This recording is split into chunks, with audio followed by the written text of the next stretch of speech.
The intricate dance of competition and cooperation between the United States and China continues to evolve, characterized by a complex interplay of economic leverage, technological rivalry, and geopolitical maneuvering.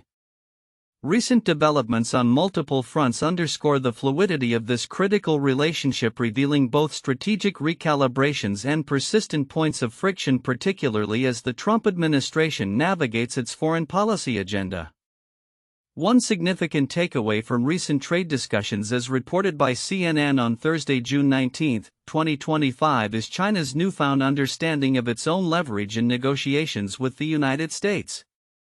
Beijing appears to have internalized a valuable lesson from past engagements, recognizing the potency of its economic and strategic positions to influence outcomes. This strategic insight is playing out against a backdrop of varied policy signals from Washington, creating an atmosphere of uncertainty for businesses, academics, and individuals caught in the cross-currents. Illustrating this nuanced approach, the Trump administration has once again delayed a potential ban on the popular Chinese-owned social media application TikTok.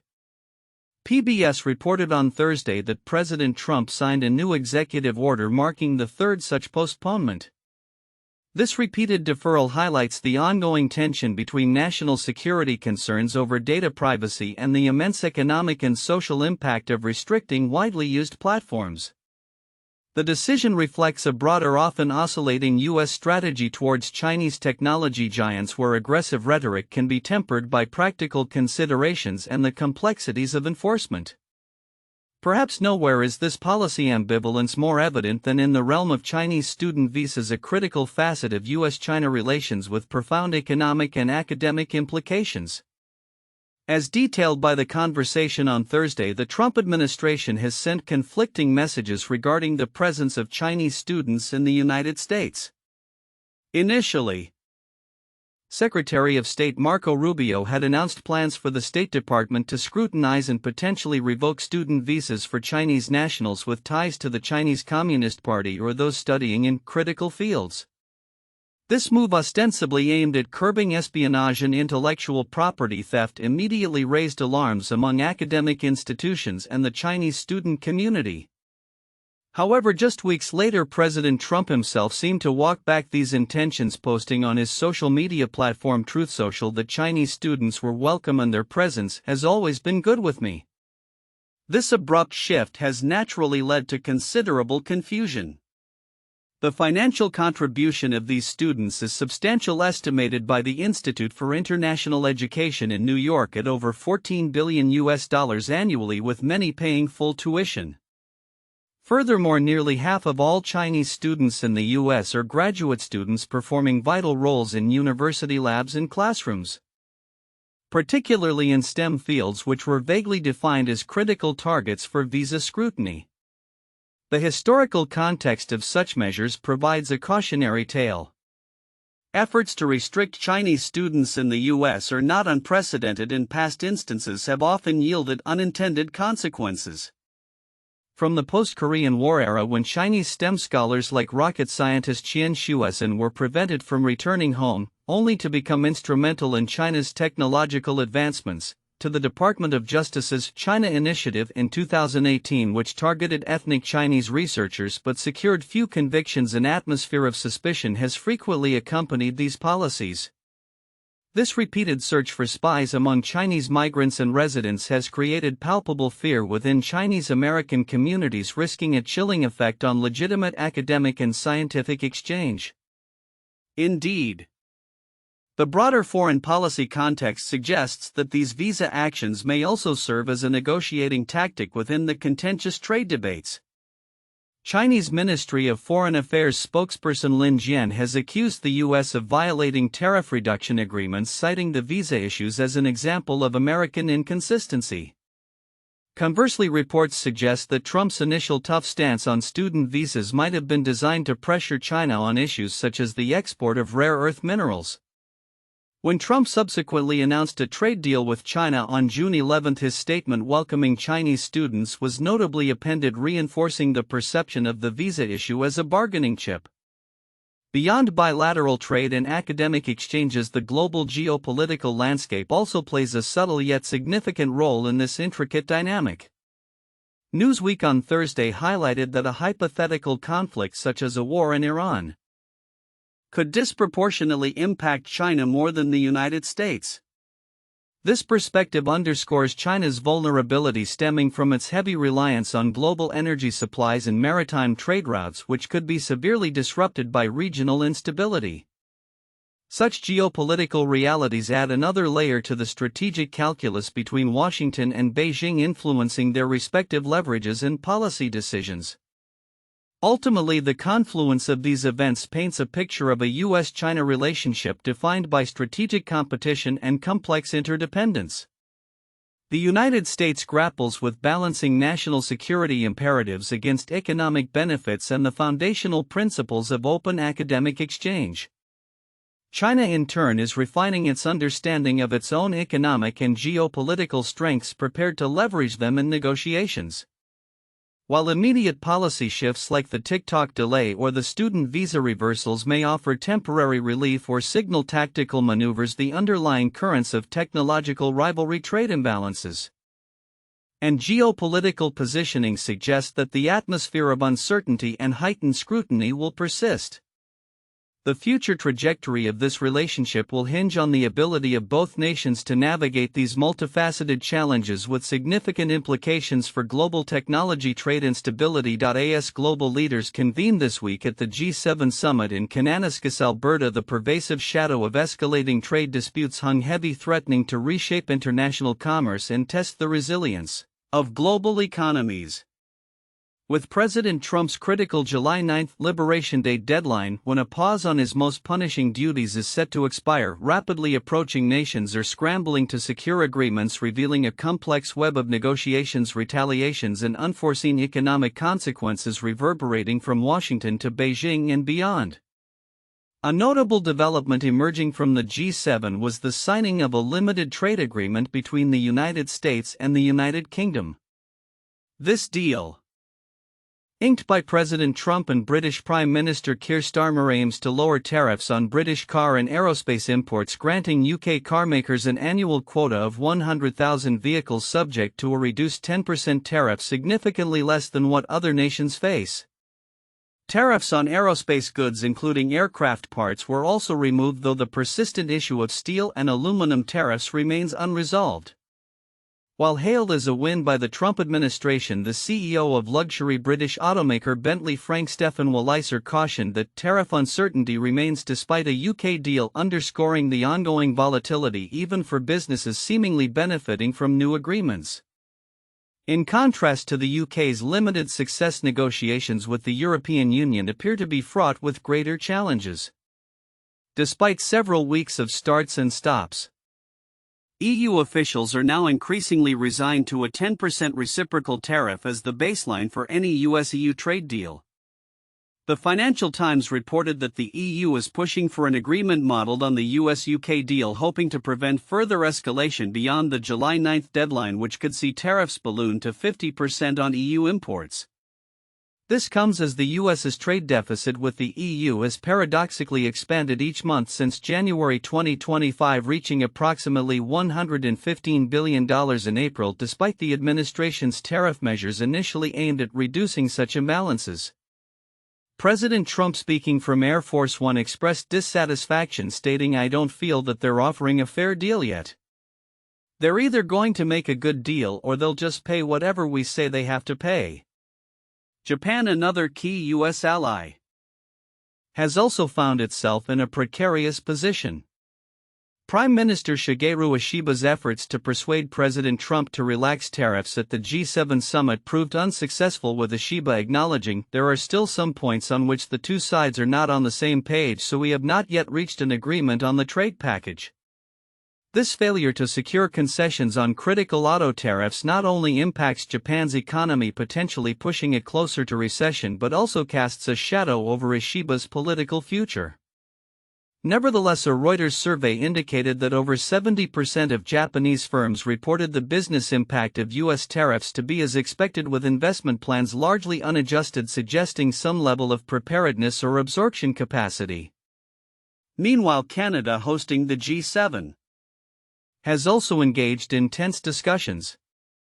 Prime Minister Mark Carney's government threatened to hike tariffs on U.S. steel and aluminum imports by late July if U.S. levies already at 50% remained in place.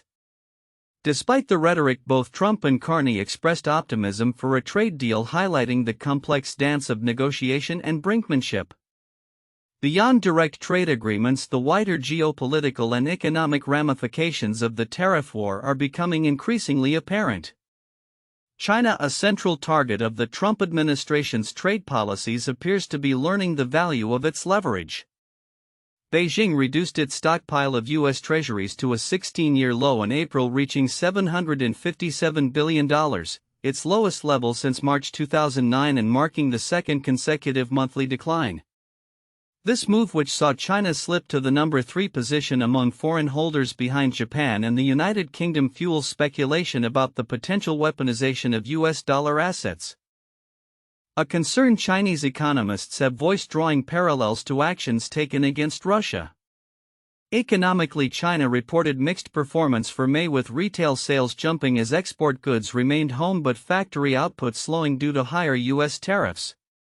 The tech fight also widened, with Taiwan joining the U.S. in blacklisting Huawei Technologies company, while the U.S. is reportedly pressing Vietnam to decouple from Chinese technology as part of its tariff negotiations.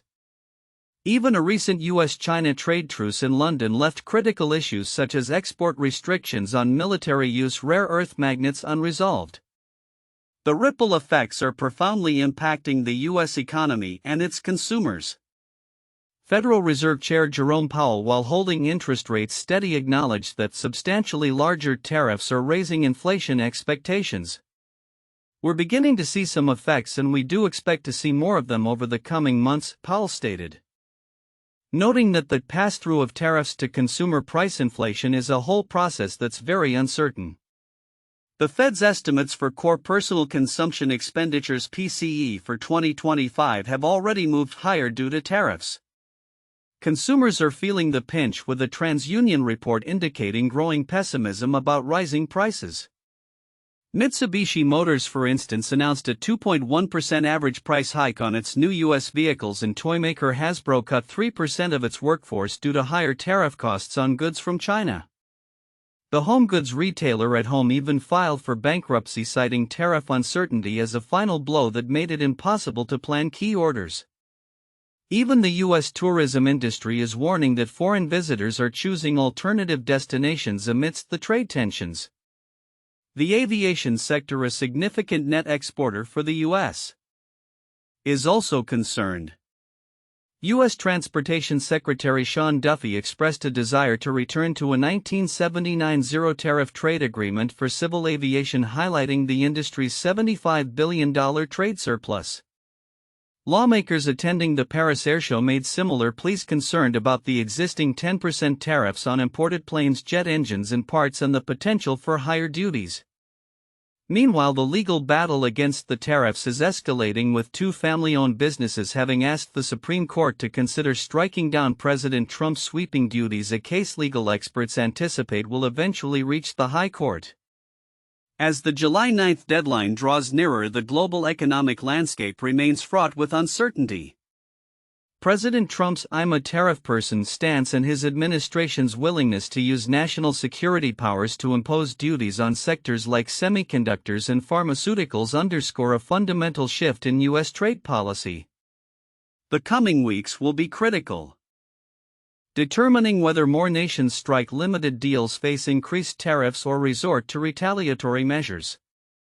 The ongoing trade disputes are not merely about tariffs, they are reshaping global supply chains, influencing investment decisions, and forcing a re-evaluation of long-standing economic partnerships. China's demonstrated willingness to leverage its financial holdings in response to trade pressures hints at a new dimension in economic statecraft, suggesting that the lessons learned from this period of intense trade friction will have enduring implications for global economic interdependence and the future of international relations. The geopolitical landscape is witnessing a delicate and dangerous dance as escalating tensions in the Middle East threaten to pull critical U.S. resources away from the Indo-Pacific, potentially creating strategic breathing room for China to assert its influence.